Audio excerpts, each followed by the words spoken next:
ያው እንግዲህ ምን ይበላሉ ዛሬ በልተው ሲያድሩ ምን ይበላሉ ምን ይጠጣሉ እንዴት ነው ትምህርት ቤት የሚሄዱት? ካለፈው ክረምት ጀምሮ በተለይ በከተማችን የአደባባይ ድህነት ላይ ትልቅ እድገት ተመዘገበ። መንግስት የብርን አቅም ያዳከመ ፖሊሲ ከተገበረ በኋላ ምግብን ጨምሮ የሁሉም አይነት ሸቀጥ ዋጋ በማራቶን ፍጥነት ወደማንደርስበት ከፍታ አሻቀበ። በየቤቱ የሚላስ የሚቀመስ መጥፋት ጀመረ።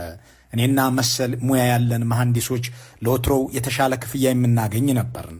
አሁን ግን እኔው ራሴ የኑሮ ውድነቱን መቋቋም አቃተኝ።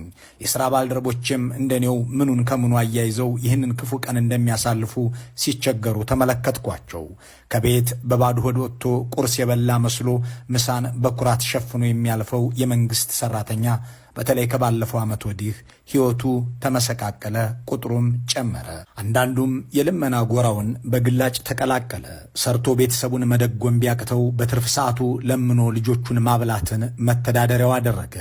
በልቶ ማደር ቅንጦት በሆነበት አገር እንኳን አዲስ ልብስ ሊገዛ በላዩ ላይ የሚነትበውንና በከሳ ቁጥር ከልኩ የሚሰፋውን ኮት ደርቦ የሚለምነው የመንግስት ሰራተኛም ተበራከተ።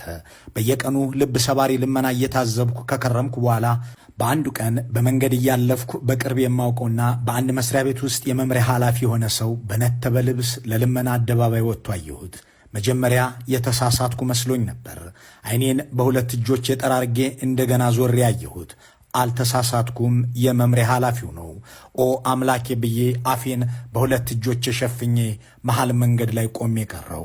ከድንጋጤ ባንኜ ወደፊት ስራመድ በድኔን ነበርኩ።